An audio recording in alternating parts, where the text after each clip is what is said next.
Sveiki, Elzbieta, girdit mane? Girdžiu. Malonu. Tai labai malonu iš tikrųjų dabar gyvai su jumis pasimatyti. Sakykit, kaip laikotės, kaip orai Vokietijoje? Šilta buvo karšta, šiaip saulutė, bet šiandien nėra taip jau karšta. Bet oras gražus ir šiaip gyvenu gražioje vietoje, labai gražu aplinkui. Tai va, ir kaimynai, ir visi, tai iš tikrųjų labai visi draugiški, labai malonūs ir su visais bendraujam. Smagu. Supratau, tai labai malonu. Tai tada, Elzbieta, gal galite truputėlį tiesiog mums papasakoti, kaip atradote Ateną? Atena tiesiog buvo taip, kad viena mano draugė važiuoja į Vokietiją ir slaugės. Tai jinai rekomendavo, kad tikrai stipri, gera firma, kuri organizuoja slaugos tos, kaip pasakyti, darbo vietas. Ir tiesiog jinai tada nusintė numeriuką Atenai ir man Atena pasiskambino. Tai va, ir taip va, pradėjau su Atena ir džiaugiuosi tikrai, kad su būtent Atenoj dirbanti, nes tikrai viską operatyviai organizuoja, operatyviai, tik tai kažko tai reikia, jokių problemų, niekada jokių, net sakau, man tai aš esu patenkinta ten Atena, tai vat ir nesiruošiu nieko keisti, jaučiuosi saugiai, patikimai ir ramiai. Supratau, tai labai malonu girdėti, Elzbieta. Gal sakykit, pamenat, nuo kurių metų jau pas mus esate? Ui, dabar galvoju, dabar yra 24, tai čia lapkričio 6 bus 3 metai. Jau 3 metai pas mus esate, tai iš tikrųjų labai malonu, kas svarbiausia, kad esate galima sakyti, kad nuo pradžios, kas svarbiausia, kas liečia Lietuvos rinką, nes Atena irgi, kas svarbiausia, su lietuviais dirba tik tai nuo 2021 metų, tai galima sakyti, kad esat nuo pačios pradžios su mumis, tai labai malonu girdėti. O, kaip smagu. O dabar sakykit, Elzbieta, ką veikėt prieš tai? Nes vis tiek, ar prieš tai buvote susidūrusi su slauga, kaip į šią sritį tiesiog būtent, ar jūs traukė prieš tai, tiesiog papasakokit, ką veikėt prieš tai ir kodėl būtent slauga, kodėl Vokietija?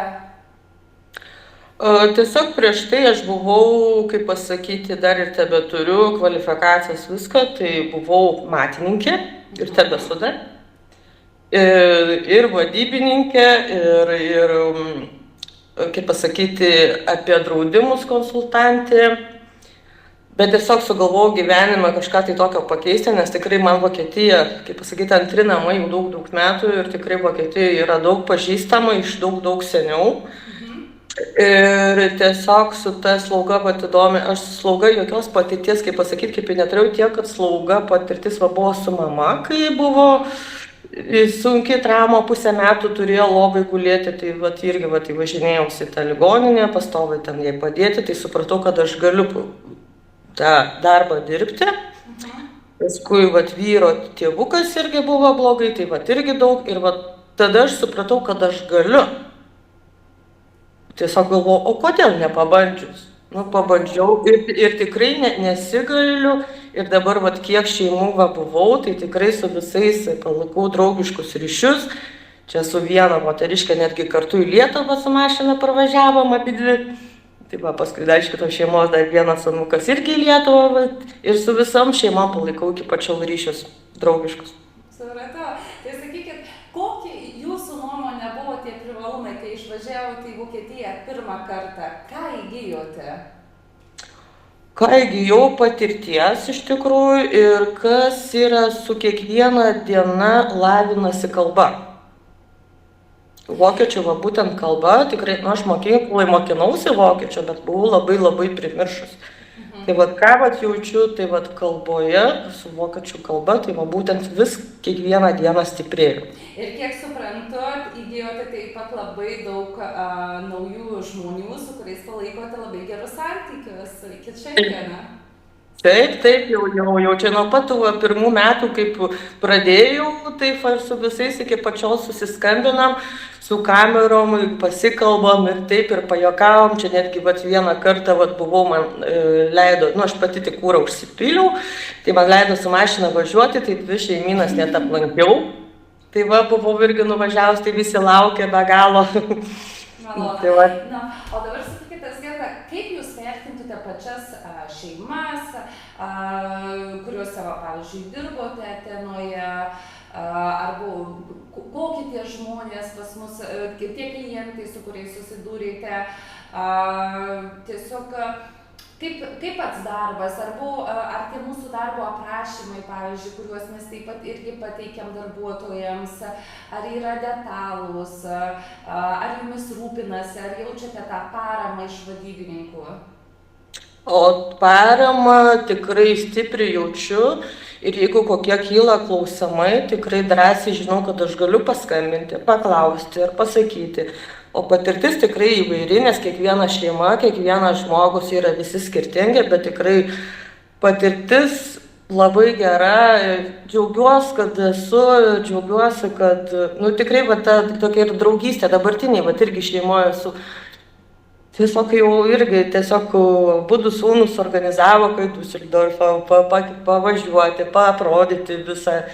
Tikrai smagu ir labai šiltai priima. Malonu iš tiesų.